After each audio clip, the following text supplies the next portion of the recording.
speaker, Jan Stannard, who I promise will stimulate as well as challenge some of your ideas on rewilding. May I just share a short background on Jan before she begins her talk? So Jan remembers the exact moment she became a wildlife campaigner, one morning in June 2014, when she intervened to stop dozens of swifts being killed during the demolition of their nesting site. She can trace a love of them back to childhood, along with countless other species, particularly frogs, newts, skylarks, and woodlice. A tawny owl made out of an old sock was one of her finest achievements when she was a brownie. Her first degree was in geography, and she joined a corporate communications firm straight out of university, and has spent most of her business career in technology, marketing, communications. In 2012, she graduated with a first in psychology and trained as a specialist in resilience. She still serves on the boards of 2 businesses she helped to found. Her work with wildlife has been local and very practical. She founded a Swift group, which has the world record for the most Swift boxes installed in under a year. She was a co-founder of Wild Maidenhead, and she leads the group's Wild About Garden scheme. And she project manages the largest installation of amphibian rescue ladders in England. Nature is what makes our heart sing, she says. So now I'm going to hand you over to the very capable hands of Jan. Lovely, thank you so much, Maureen. And the members of this group and others should know that the preparation for this has been superb. I feel, yeah, it's been really great leading up to this, and so lovely to be with everyone tonight in this month, which is so such a wonderful month in the year, and lots of you here. So so I'm going to talk for about 40 minutes about why we have something to be concerned about. And some of you, it's always difficult because people's knowledge is so varied, but what I want to achieve at the end is to understand why we need this thing called rewilding, what it means, and how it works, and then tell you a bit about HEAL, and that's it essentially. And happy to ask any questions, because we could have people from all kinds of backgrounds in the audience. And yes, it's probably worth waiting certainly until I've gone through the first bit before you ask, put any questions in the chat. But once I start to talk about HEAL, then yeah, you might have things relating to the rewilding part. So delighted to be able to introduce you to this wonderful subject. So let me share my screen. And oh, it went straight to the right place. Isn't that great when that happens? Okay. I'm just going to move the down. Okay. So that's me, and that's why I'm here. Oh, here we go. It's happened before. Well, it doesn't. Okay, I'm going to come out of this just to warn you and go back into slideshow and see if it does what it's supposed to do. There we go. Okay, so everyone's favourite David Attenborough commenting about change, and Robert Watson really, I'm not going to read these comments out, but essentially this is an existential crisis, as I am sure that the people in this audience know. So we have to have things that change, and I think what's been said of our organisation HEAL is that we are a disruptive new organisation, not in the negative sense disruptive, but as being an agent of change in what's happening when it comes to nature. So let's look at some of the facts, and this isn't supposed to be doom, but just sort of the context. So we are 189th for biological intactness. So there are 188 countries better than we are, which is not great. Nearly 1,000 species threatened with extinction. 41% of species have been in decline for the last 50 years. And from seeing you, certainly it's been in my lifetime, and I suspect in the lifetime of many of you. and insect populations, which actually worries me, I think, the most, because we all know about the loss of insects and the things that you don't see anymore. I'm sure the windscreen headlight thought has come across your screens or wherever in conversation. Habitats are in crisis. 90% of wetlands gone. It was amazing to think we were once a quarter wetlands. That's quite a familiar statistic. Million ponds lost. Soil health. So if you check the soil of allotments, it's got more organic carbon than arable fields, I guess, unsurprisingly.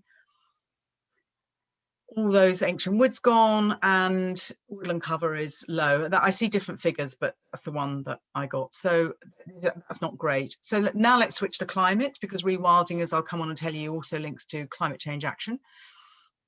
So 1%, what would that bring? Hurricanes, floods, droughts, heat waves, rising sea levels, damage, melting. And more specifically in the UK, we've had fires on moors, we've had birds population starvations, we've had far more outputs, particularly when there are drought periods in counties, much more likely to see flooding and rural flooding. We've had these heavy storms and coastal erosion. So rewilding has been called a radical approach to ecological recovery, but it's also something that helps address climate change. So it's a really interesting new, not that new, but new in terms of the early 1990s, so 30 years is that new, but it's really reaching a critical mass of awareness now. I'm sure many of you have either volunteered for or donate to traditional nature conservation bodies. And what is so tough for that, and I do, what is so tough in that world is that despite all this amazing work, this is what's been happening to, in this case, priority species. And the general thinking is that we have to take a different approach on top of traditional nature conservation, which has a really valuable role to play. So it's very much an additive land management approach, rewilding. So that's the first thing to really understand. And it's not binary, it's not one thing or the other. This is a spectrum, a continuum, and there is a certain type of rewilding at one end and very traditional, heavily managed sites at the other, but they cross over in the middle. Let's look at a definition now. I'm treating you as quite a technical audience, so this is not the definition I would necessarily use with a really lay audience. So I'm going to assume the intelligence in the room, the virtual room. It is self-willed nature, and I'm going to break this down in a minute. Self-willed nature, reinstating natural processes and, where appropriate, missing species, allowing them to shape the landscape and the habitats within, leading to the restoration of fully functioning ecosystems. That is the Rewilding Britain definition, which we completely agree with. Let's take some of these phrases one by one. Self-willed nature essentially means that nature's in the driving seat. It decides what's going to happen. And a rewilding site, a site being rewilded, won't have a plan with a target that a certain number of species is going to be encouraged to return. So you wouldn't say we'll triple the number of reed warblers or whatever. You don't, that's not what happens in a rewilding site. Nature does its thing. Natural processes. I'm going to come on and talk a bit more about this because I forgot to say in this talk, I'll talk about what you can do at a very small scale, which people really find helpful usually. But natural processes are things like trampling or browsing or bees moving from flower to flower, anything which is a process in nature that causes a change. Missing species. This is really interesting, and I'll show you a slide later on, but essentially our landscape is missing in any area that's not farmed, some species. It's missing predator species and it's missing prey species, and because of that, a fully functioning ecosystem is a hard thing to achieve.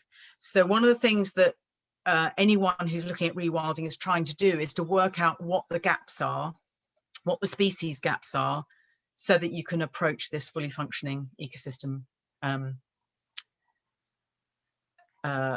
within the definition. Habitats. Many of you will, I'm sure, be familiar with the idea that once upon a time, Britain was completely covered with forest. And there is a chap in the Netherlands called Frans Vera, who has done a lot of scientific work on whether that's true. And the long and short of it is, it is unlikely to be the case. There were definitely forests, but many areas of Britain that don't have specialist habitats like limestone pavements or moorland would have had a mix of open grassland, scrub and trees. It would not have been forests so that a squirrel could run from Land's End to John O'Groats. And fully functioning ecosystem. So that means an ecosystem which has got all of the key elements within it, put simply, and is working in a healthy way. So one of the things that rewilding encourages is the return of these key species. And these key species are going to do some things that probably don't occur to most of you. They're going to chew and trample, they're going to build things and tear things and root around and wallow in things, carry things and chase things.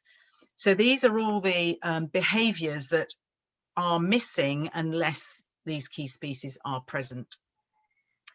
And sometimes rewilding is about the reintroduction of those species. And I'll come on, this is back to the continuum idea. So I've taken this from the European Rewilding Network as a series of principles of rewilding. And what's really interesting is the one that's top left. And this is one of the founding ideas of our organisation, HEAL, that you have to have hope, because without hope, you sink into a despondent state and don't act. So hope is a vital fuel. Rewilding also offers natural solutions. And in this context, we're talking about carbon sequestration, for example, water cleansing, clean air. So it's solutions to things that serve man and are naturally produced in a fully functioning ecosystem.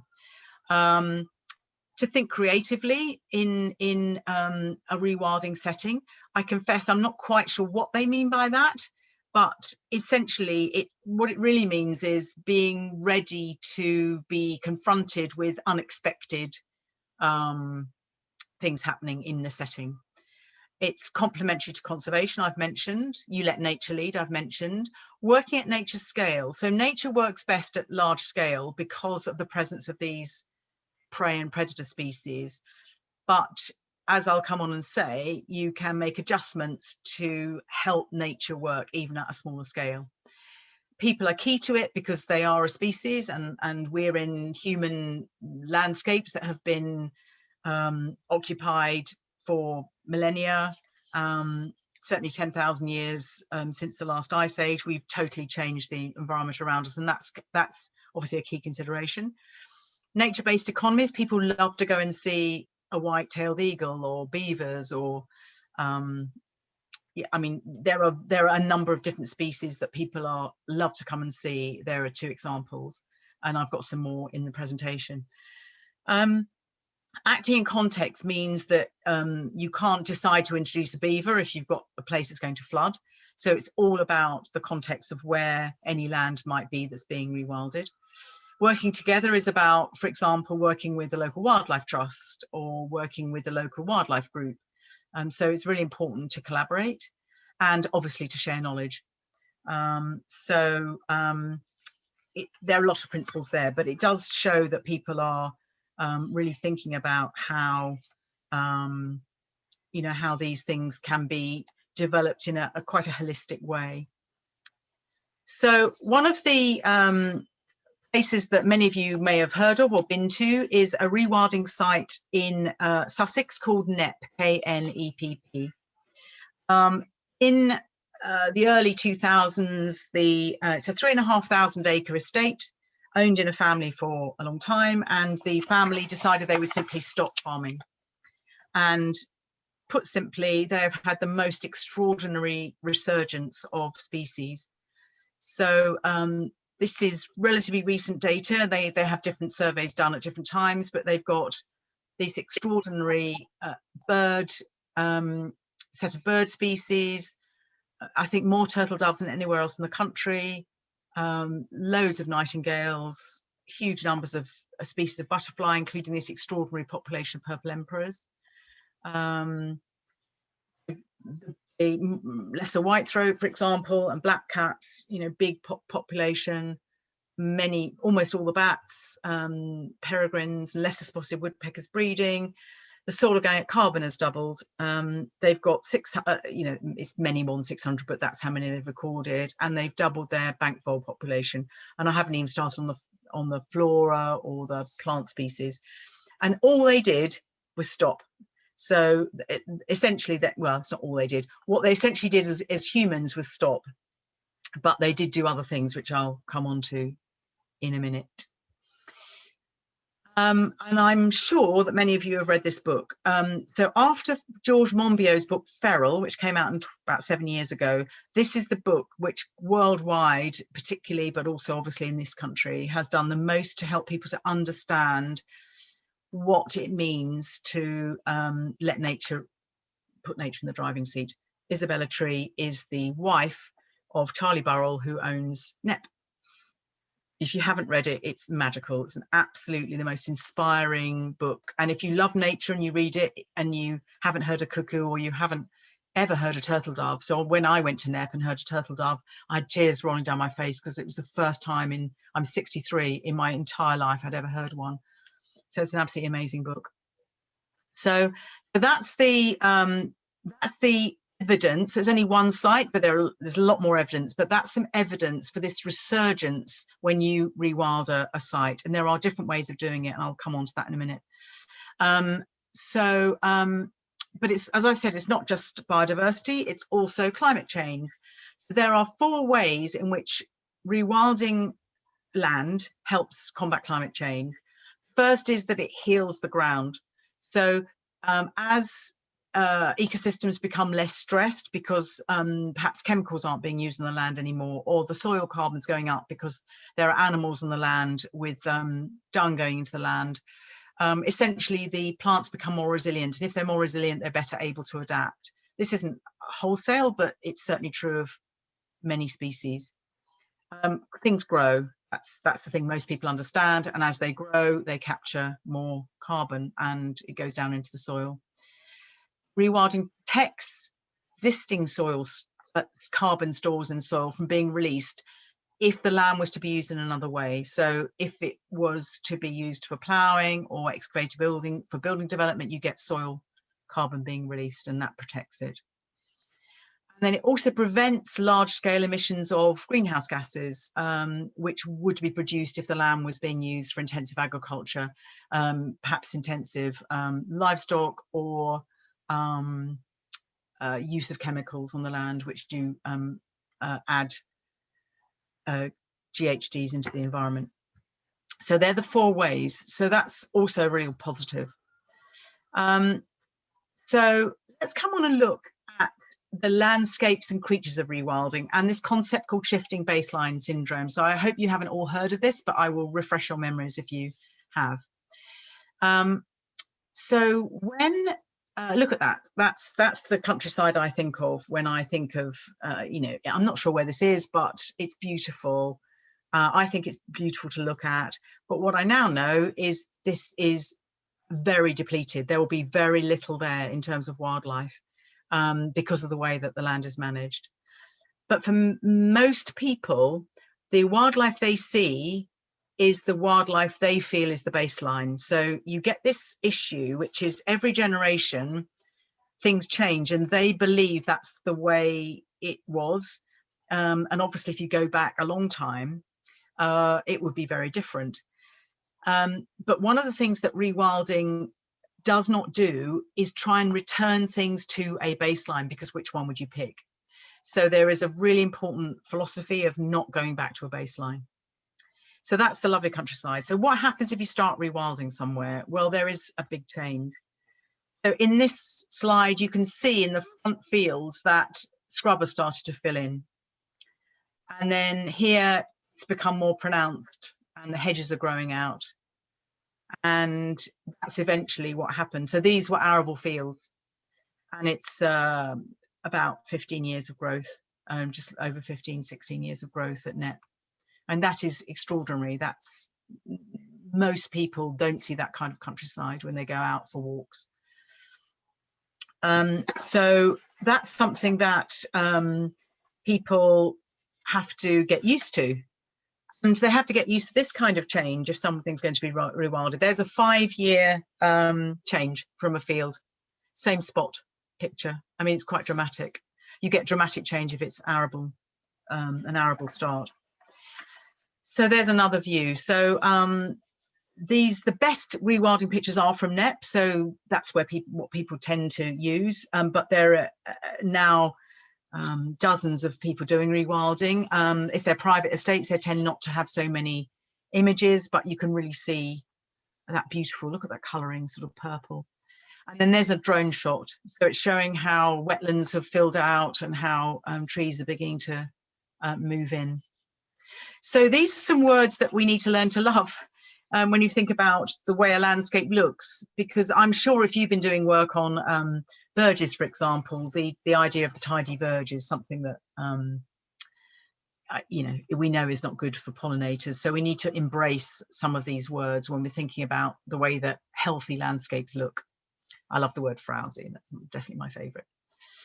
So let's think about so the missing species point that you will remember. Another word for these missing species, slightly more technical, is ecosystem engineers. So these are species that have an impact by their behaviour on the environment. And these are the 6 species that NEP introduced at the beginning, and they have introduced beaver since, although that's being restarted because one escaped and they're getting a pair back. But these essentially are the ecosystem engineers at NEP.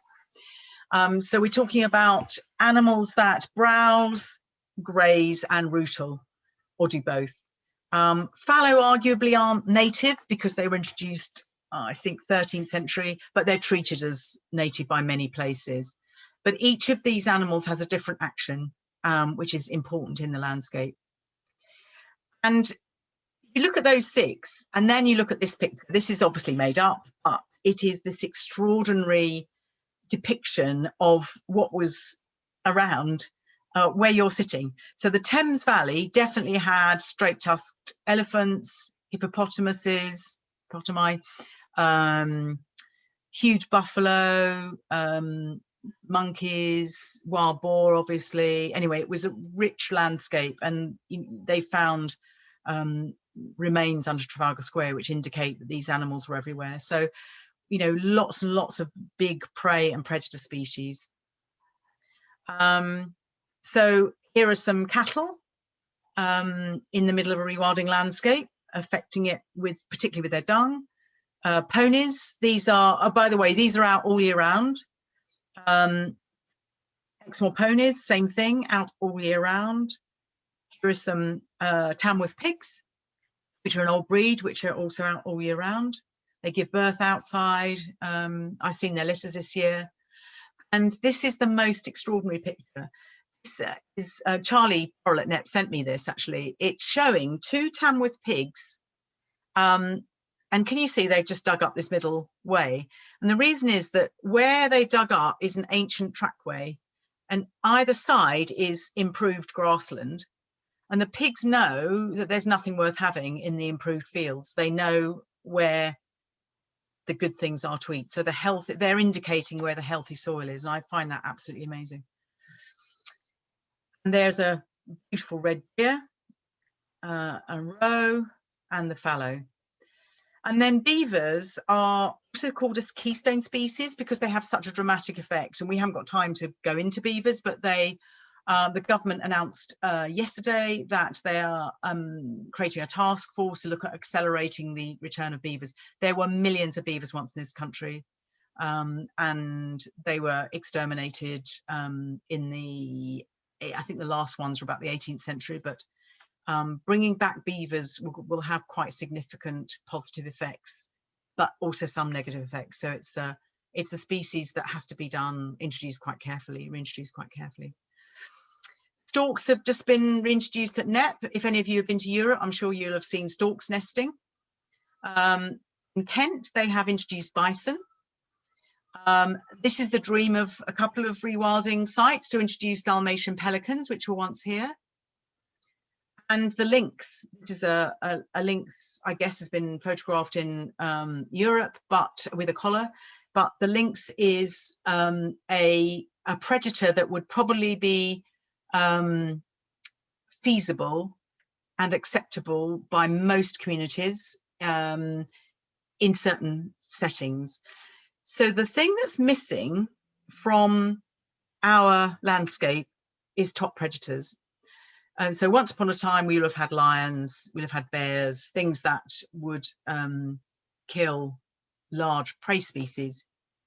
And this is a predator.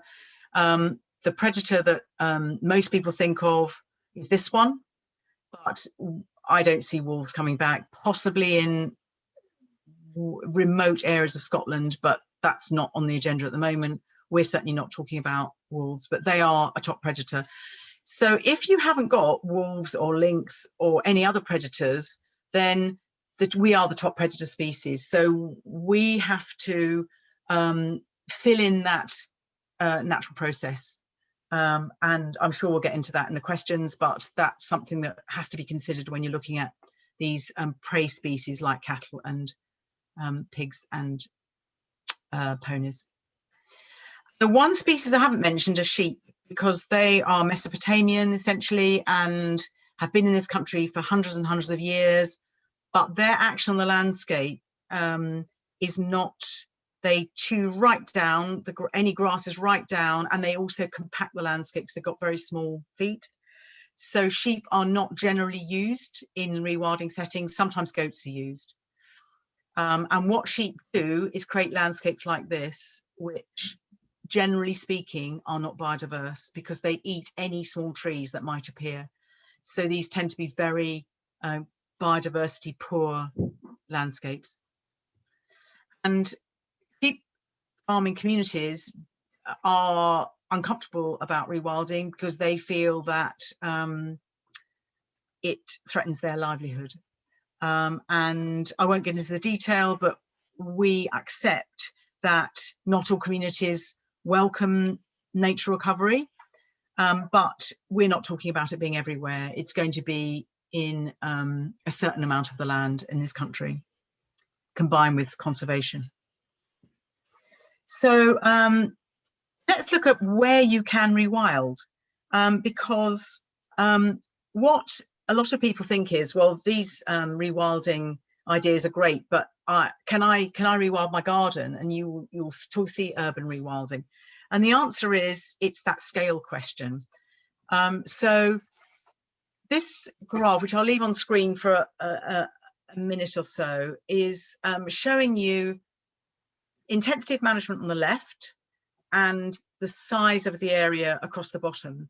So if we start with the right-hand side, very large areas need low, this is human management intensity, because the prey species are managed by carnivores like wolves. And there isn't anywhere in the UK that's happening, but it is happening in North America, where they have wilderness still.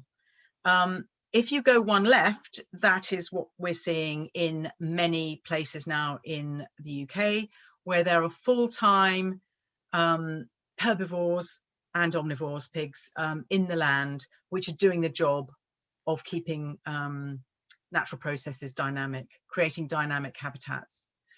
To the left of that, there isn't so much space, there's smaller areas of land, you can have herbivores in for a few weeks or a few months, or pigs in for a few weeks or a few months, although they obviously need fencing in unless you use some of the new technology, which is no fence. And then if you get to the left-hand side, the humans have to do what herbivores or omnivores would do. So when you mow your lawn, you are being a herbivore, essentially, put very simply. So that's necessary. So you can do rewilding at different scales. But if we rewild in our gardens, and this is a wonderful guy who used to be at Oxford, running the rewilding conservation teaching there, we have to act as a functional species. So if you're interested in, if you're lucky enough to have a garden, this is what you have to be thinking about, that you're creating little micro habitats and diversity as a species. So it might be useful for you to see the difference between gardening for wildlife and rewilding your garden. So I see it as gardening for wildlife is stepping back and making provision. So perhaps putting seeds out for birds. And if you're rewilding your garden, you're going to be thinking about natural processes and acting like this missing big species. So I said I'd come back, I talk about natural processes. So here are the natural processes. Well, you clearly aren't going to set fire to your garden. It might get flooded sometimes. Wind may well affect it. Animals may disturb it. You might have badgers digging up your garden, or birds pecking up the lawn looking for leather jackets. And then I've called them animal leavings in quotes. That's the nicest word I could come up with what animals leave behind. So the animal disturbance heading is the one where you can be most like a large animal in your garden, thinking about breaking things down, breaking things up, aerating, pitting, wallowing, rootling, burrowing, burying, digging, pawing, dislodging. So that's what animals do in the landscape when they disturb it. So how could you be a large animal in the landscape? Well, you could dig randomly. So random's the word. So whatever you do, don't make it what's the word? The opposite of random. The opposite of random. Uniform. Thank you. Don't make it uniform. Poking holes in the earth. So look at what those pigs were doing. Clear a bit of bare earth. Really important environment for mining bees, solitary bees, for example. Yes, scalp the grass in spots. Plant a few wildflowers. Prune a bit here and there. Don't prune a whole bush. Just break bits off.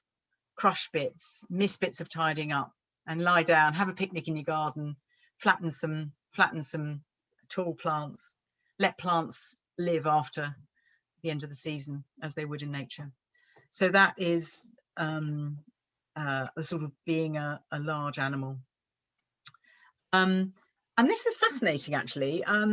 This was something that Paul had, which is how else could you encourage natural processes? Well, if you get on with your neighbour and you put one of these fences in, then a bee doesn't have to fly very far to go from your garden to theirs. They can just go through the holes. Such a simple idea, but never occurred to me. Also a routes for bees and butterflies, little mammals, reptiles, amphibians, and it brings light in. So I thought that was really clever and definitely worth bringing to your attention.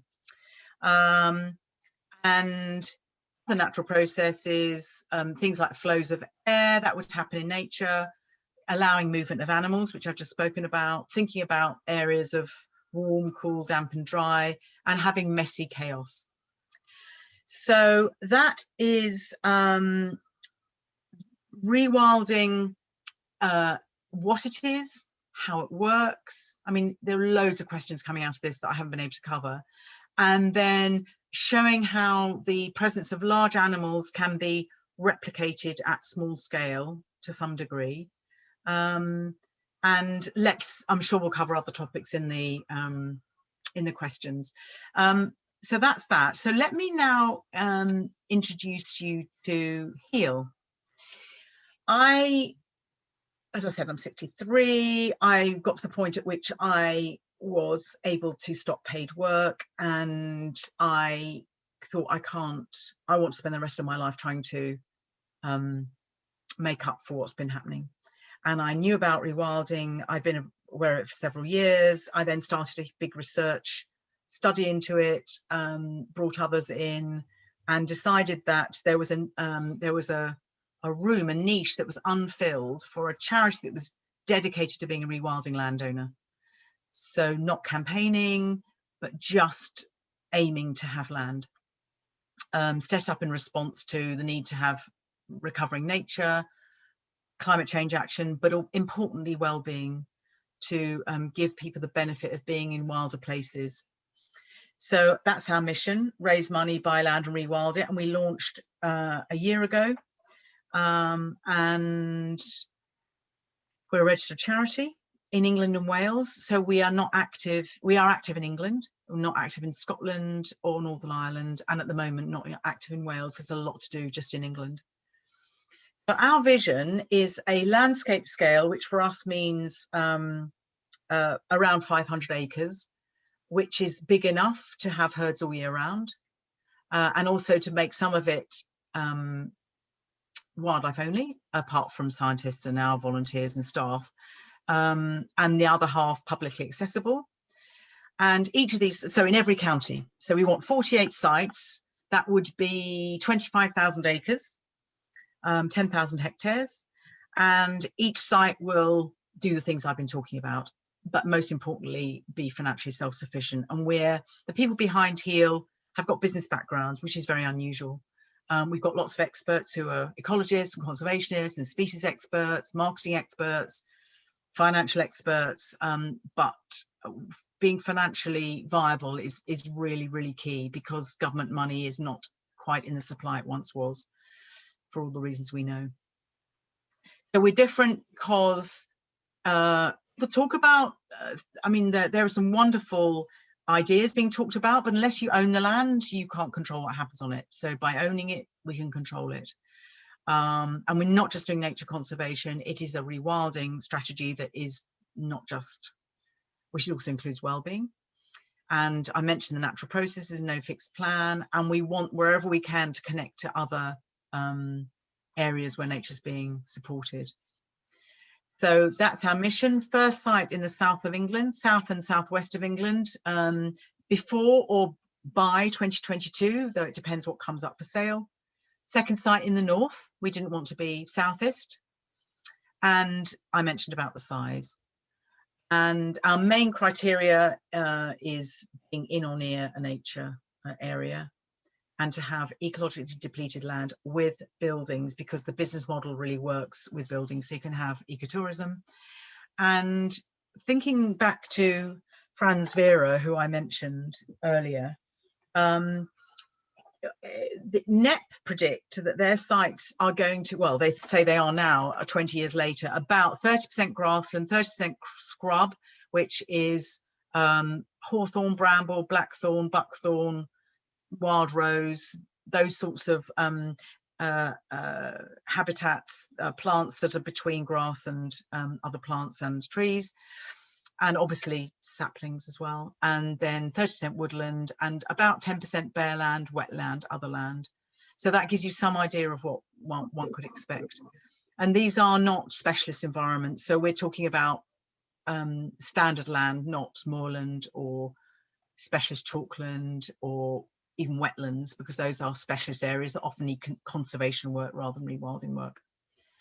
So we've got an expert team. My only comment, if you look on the left-hand side, it's not diverse enough. It's gender diverse and slightly age diverse, but not ethnically sufficiently diverse, which we're working on, nor disability diverse. However, our future advisors, who are a panel of 10 people who advise the trustees, are more diverse. And then we've actually now got over 200 volunteers, it's probably approaching 250, who help us with, at the moment, because we haven't got our first site yet, with masses of desk-based tasks, which is amazing. And these people are so talented. And we have a model which we devised called HEAL 3x3. So this is a way of sponsoring an affordable way of connecting to land. So this is sponsoring a 3 metre by 3 metre square of land with a What 3 Words address. So What 3 Words is an addressing system that gives a 3-word address, pen, dot, glass, dot, paper, to every square on the planet, every 3 metre by 3 metre square on the planet. So people will know exactly where their squares are, and that's been really popular. We've got thousands of people amazingly, we're still a concept, and they have sponsored this these £20 squares, because when we get the land, they'll be allocated, so they'll be rooted into the land. And because people can't imagine what this is going to be, we had this illustration done by a wonderful artist in the Netherlands. And it shows there are actually over 30 species on here, but this is trying to show how we get this blend of different habitats. And the funny thing about this, I don't know if you can see, just to the left of the bumblebee is a shrew.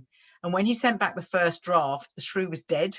It was flat on the floor. And we said, and also there was insects killing each other. And I said, his name's Jeroen. Jeroen, this is supposed to be a hopeful, motivational drawing. You've got to make the shrew come alive and take out the death fight between the insects. So he turned the shrew onto its feet. So that was great. So that's a quick summary of HEAL, and it's all of us together, because if we all act together, we can make this happen. And it's looking good. We're on track for our first site in 2022 through a blend of fundraising and lending, which I can't talk more about, but we're going to have a really exciting announcement very soon. And it's for not only for Wild Things, but for all of us too. So that's where we are. We're on all the main social channels for those of you that use social media. And we're really happy to talk to people and tell people a bit more about our plans. But I hope that was an interesting either introduction or hopefully expansion of your understanding of rewilding. And I'm looking forward to the questions, because then we can explore some of this a little bit more. So I shall say thank you and stop sharing. So thank you very, very much, Jan. That was really interesting and a real eye-opener for me. A lot there that I didn't really appreciate about the concept of rewilding at all. So we haven't got any questions come up. Thank you, Dickon, for pointing out the podcasts of Costing the Earth on the BBC. If you click on your chat, you'll be able to see that. So I would just like to kick off with a question. And after that, if you have got a question, please unmute yourself and raise your hand and we can take turns. But I would just like to ask Jan, we've all heard about No Mow May, and obviously this is to help pollinators during May. But how much benefit will setting aside areas give us, you know, for instance, stepping back? And I know the parish councillor looking at this closely. I think Bucks have done quite a lot of work on this about leaving as much of their areas as they can, stepping back. How much value? Because obviously it's a small scale and it's, you know, not got any predators or anything, but how much benefit do you think that will really bring? It's the combination of huge numbers of people doing less in spaces, or councils doing less in spaces. The normal effect is these are grass mixes quite often, which are not particularly diverse, but the effects of having longer grass means that you will get ant hills. So we left a tiny area of council mown space at the end of our road, and we had 2 different ant hills, red ants and black ants, which is wonderful to see. But we planted wildflowers, and the pollinators are there in huge numbers. So if it's just grass species, that does help. Moths like grass. We've noticed in our garden, we've left our lawn to grow long in places and done paths, and lots of tiny, you know, micro moths, really evident. And the swifts that live on our house love it, because they're always circling above our garden. Every single change like that helps, absolutely no question. And bearing in mind that the state of nature in this country is a result of, if I say 1,000, not cuts, but 1,000 actions that were caused a deterioration, it's millions of actions. And so what we need is small efforts of every sort by as many people as possible. So it absolutely does make a difference. But if they're just grasses, not much will happen if they just sit there, unless they are disturbed or other things are introduced. Thank you. Do we have any questions? Michelle? Unmute.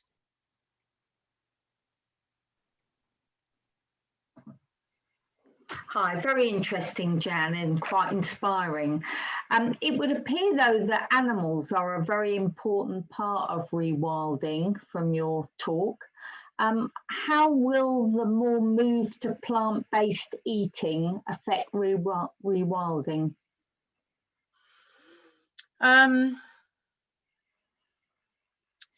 It's an interesting one because there is, and I don't know the data because I'm not a farming specialist, or a food industry specialist, but there is a move to plant-based eating. But what we have to remember is that our farming isn't just providing food for us, it's also being exported.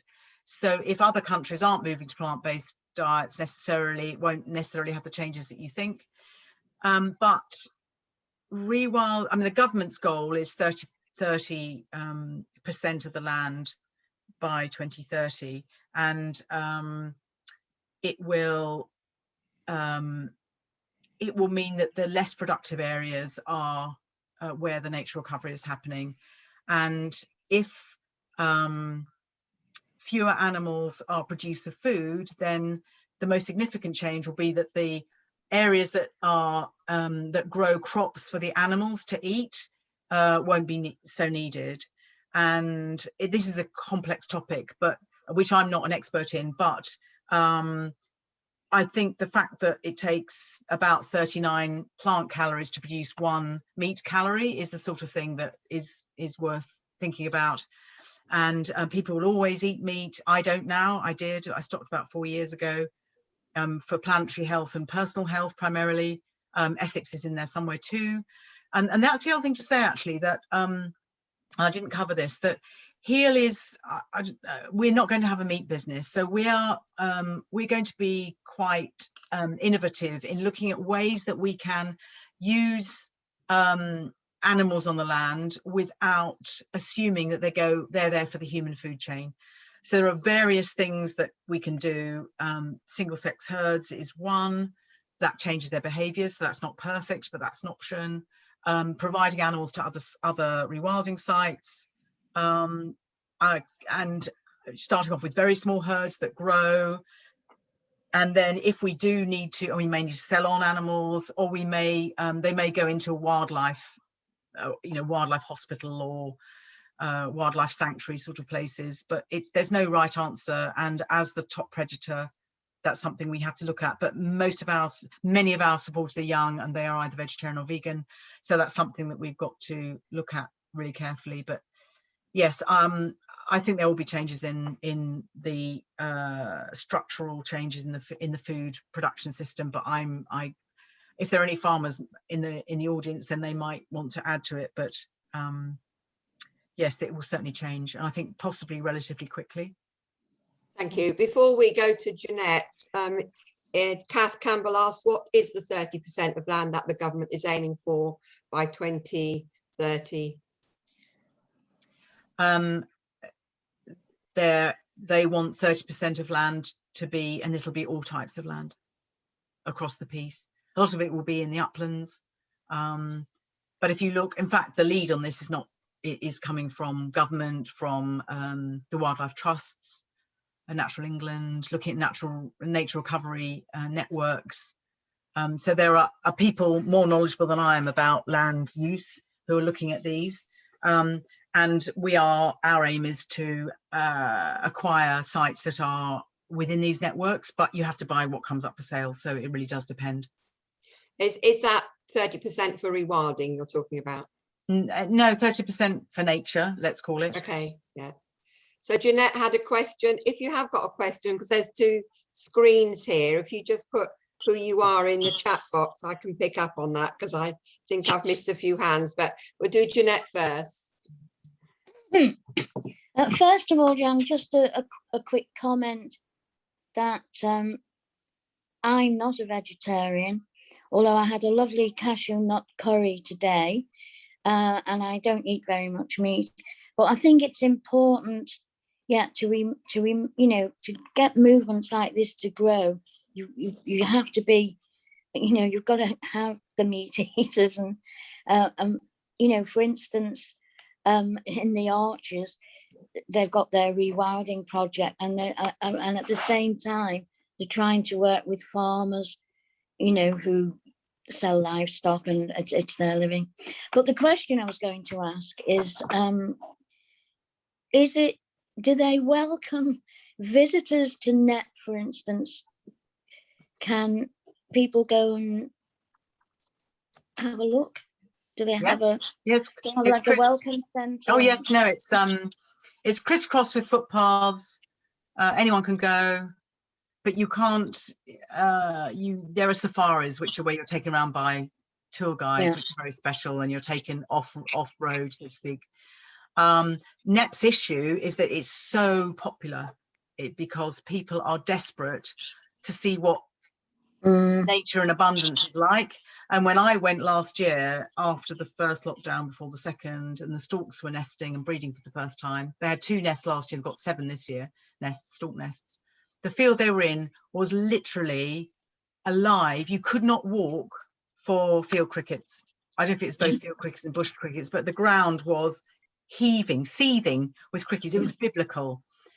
When did you ever see that where you live? When did you ever see a field absolutely full of crickets? And it's extraordinary that if you create the right habitats, they come, they breed.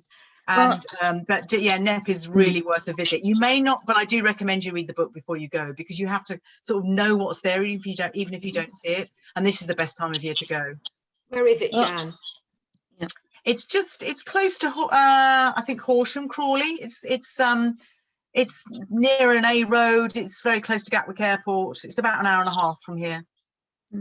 Is there someone else with a question? Dickon, you're muted. Hi there, Jan. Hi. Can you hear me okay? I'm going to turn the sound up a bit. Yeah. Okay, that's great. I just think this is an absolutely fantastic idea, and I'm fully in support of it. I've volunteered with my local wildlife trust for over 10 years now, it's a great way of appreciating nature, but also, as you say, addressing your own well-being. And the social side of volunteering. So I think you'll have no shortage of volunteers in the long run, judging by the people I work with in Wildlife Trust. But my main question really is, have you actually had any reaction from some of the conservation bodies out there to your project proposals? People like, the Wildlife Trusts or the National Trust or ISPB, any of these bodies, have they given you any feedback as to your project? We actually talked to quite a lot of them before we launched. As you know, in fact, we haven't spoken to Craig Bennett yet, but several of the wildlife trusts we've got high-level contacts with. Natural England, we've spoken to, National Trust, RSPB, Wildfowl and Wetlands Trust. They're all moving in the same direction. So actually, they recognise that I'm not an ecologist, but we know the principles, and we've got people who are. And if nature's leading, then you don't have to kind of qualify to manage the land. It's a very different. That's something that's quite different, I think. But as soon as we acquire a site, the first people we'll speak to will be the Wildlife Trust in the area, no question.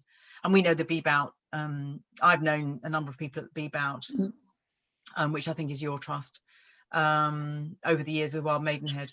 But no, it's really fun. We're only a year old, and we only have one paid member of staff. And the Wetlands and Wildfowl Trust fundraising team is 55 people. That's not including everybody, just the fundraising team.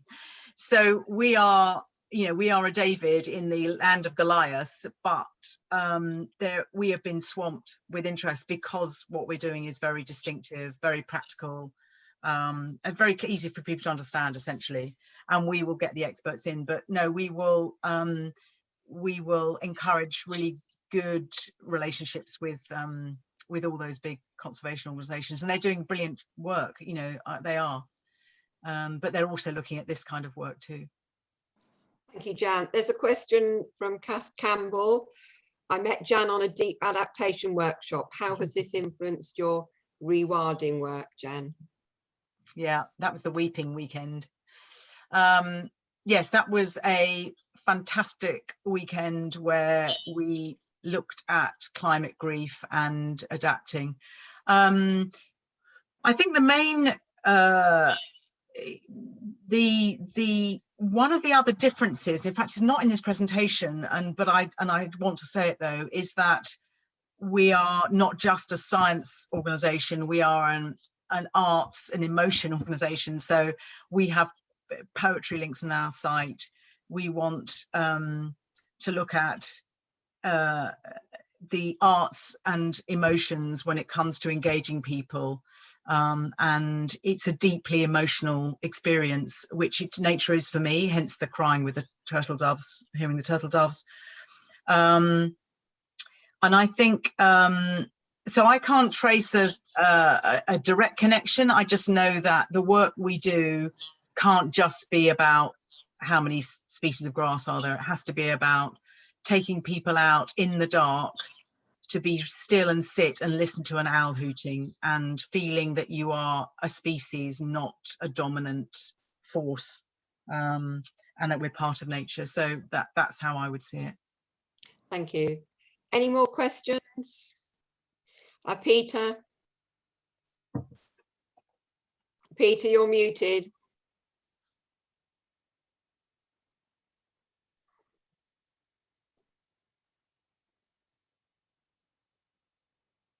Yes, you had 3,000 square meters of land you wanted to rewild. What sort of interventions would you make other than just leaving it? I mean, at the moment it's been virtually cleared. It's just standing, some wildflowers come up, etc. But one assumes you have to pursue some interventions to get the right type of habitat coming back, rather than just brambles, etc. What interventions would you do, and what would you recommend? Every site will be unique. There are different schools of thought.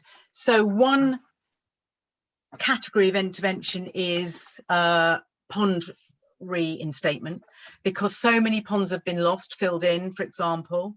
So where it's evident there were ponds, digging those out again is one accepted intervention. That's not the purists would say do nothing, but Rewilding Britain call it a sprint start. So if we had a site which had no trees on it, we would have to look at possibly planting trees, but our policy is to allow trees to regenerate. We would take away internal fencing and ring fence the outside, because so that our livestock don't escape. But livestock wouldn't be put on for at least 2 years, possibly pigs, but generally speaking, livestock would have to wait because the land needs to rest and there needs to be enough food for them and to be all year round. And you might, so you wouldn't keep clearing drainage ditches, but you do just step back. It is really difficult for people that have been used to intervening, but essentially you just wait and see. The one thing that won't happen is allowing invasive species to take over. So if there was Himalayan balsam or Japanese knotweed or any invasive species, it could be legally required that we remove it, or it could be ecologically necessary. But we will follow the science. So we will have ecologists on staff who will tell us what the best actions are, but there isn't very much you do. It's not a spade based way of managing land. It's quite different in that regard. Thank you, Jan. Could I ask you a question, Jan, about allotments and growing food, and how that could be married with rewilding as well? It's possibly to do with there's a sort of link, not just with thinking about natural processes and wild plants in the wrong place, but also climate change. So when we first did our plans a couple of years ago for what we will do on our sites, we thought about having allotments, but it was pointed out to us very quickly that the moment you dig soil, you release carbon and destroy the structure. So the worst thing you can do is double dig. That's the worst thing you can do. It's really bad for soil health.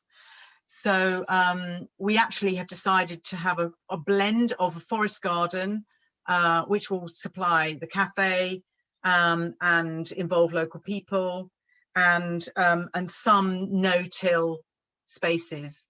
But it is, I haven't studied, let's call them climate and wildlife friendly allotments, but they'd obviously have no chemicals used, and they would have companion planting. There might be some wildflowers in the wrong place.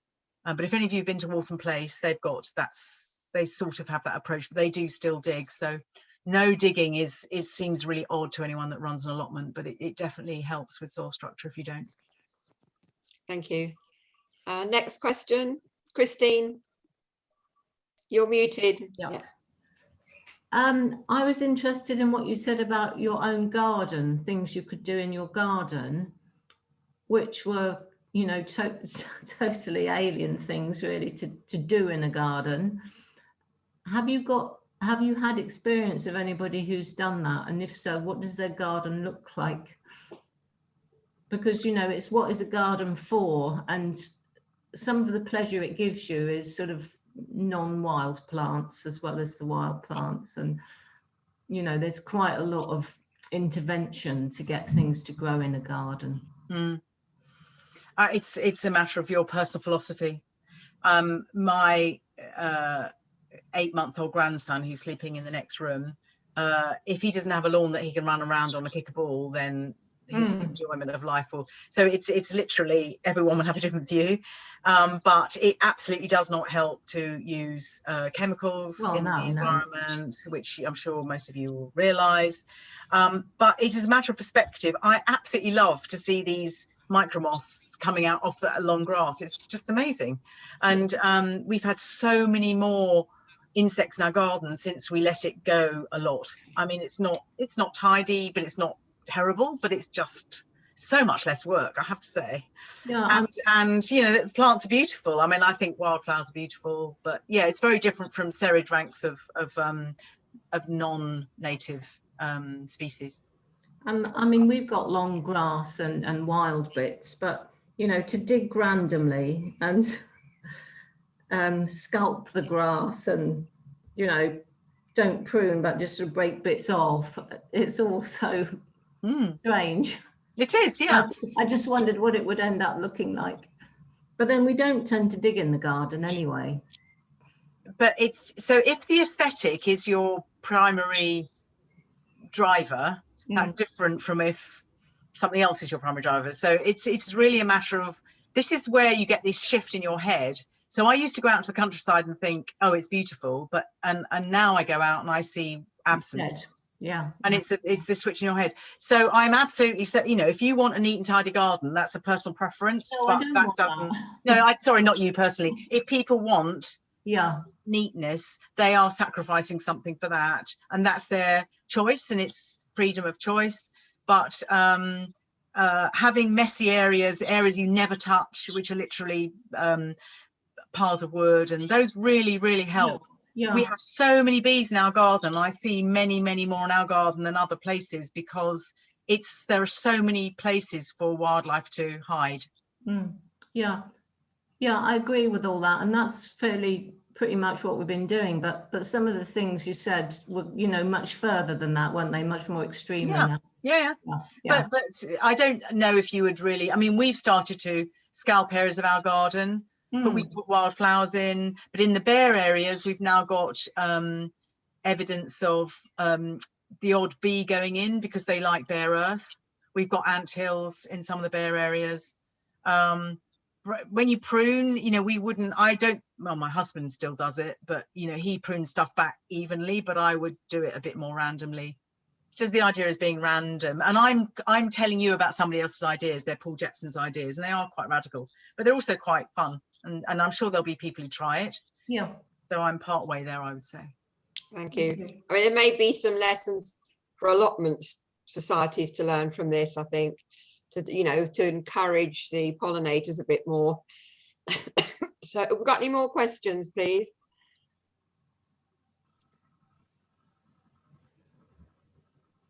Let me have a look on the other page. Any more questions?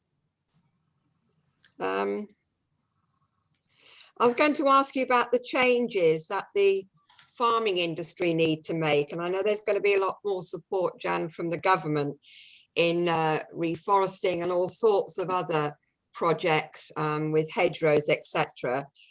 So what is your view on the government strategy for encouraging farmers to, you know, to include nature more in their work?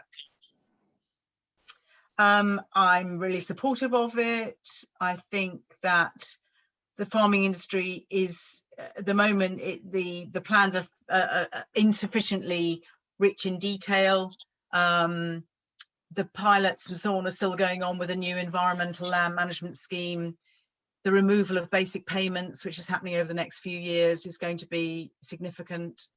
I don't know. I'm not an expert in farming subsidies or the new scheme, and we are literally in the midst of it happening. But all I do know is it's moving us in the direction of supporting nature in the position I'd like to see us go up those biological intactness rankings. So some farmers are switching to regenerative farming. I'm going to see a regenerative farm in June.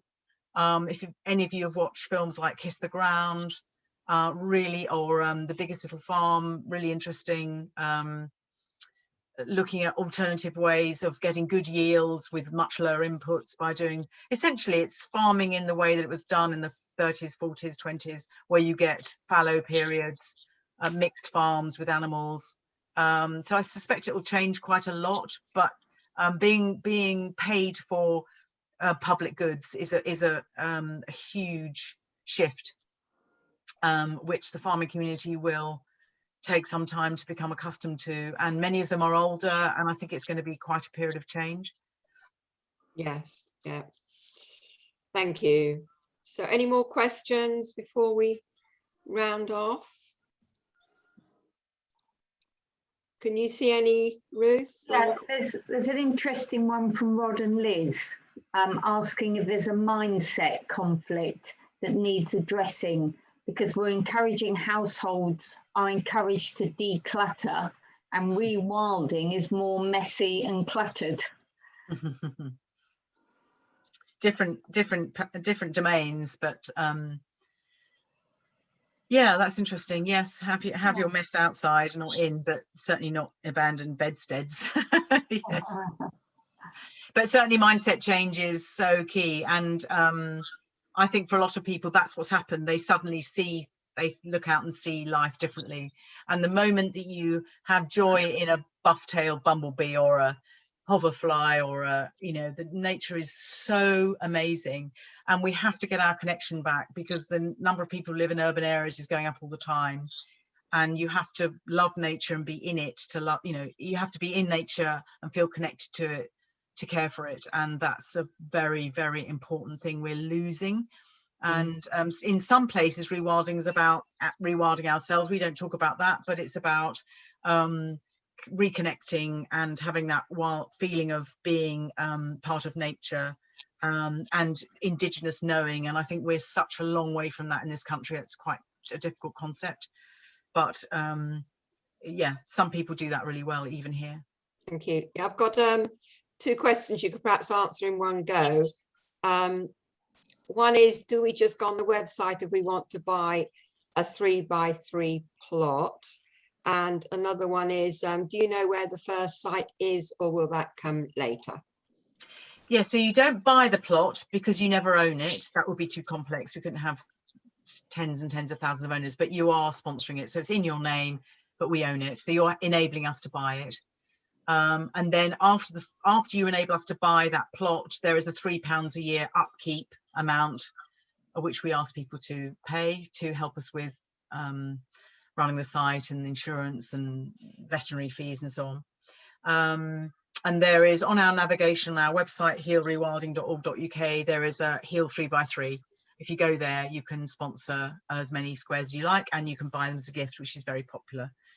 And southern and southwestern England, it depends what comes up for sale. So we have 8 counties, count them, I think it's 8, depending on whether you count West and East Sussex as 2, which I think they are. But anyway, Somerset to Kent, not south of the M4. So that's the rough geography. If nothing comes up for sale that's suitable, then we might look north of the M4 a bit, might come up Oxfordshire way, Gloucestershire could be there, north sort of Wiltshire. I think Wiltshire goes north of the M4, but at the moment that's our Somerset, Dorset, Wiltshire, Hampshire, Sussex, Surrey, Kent. Thank you. If you do donate to Heal a certain amount, you get 2 visitors passes, can't you, to visit the site? Well, we have Friends of Heal. So we're doing the crowdfunder at the moment for our 2021 projects, and there are rewards for the crowdfunder. That's one option.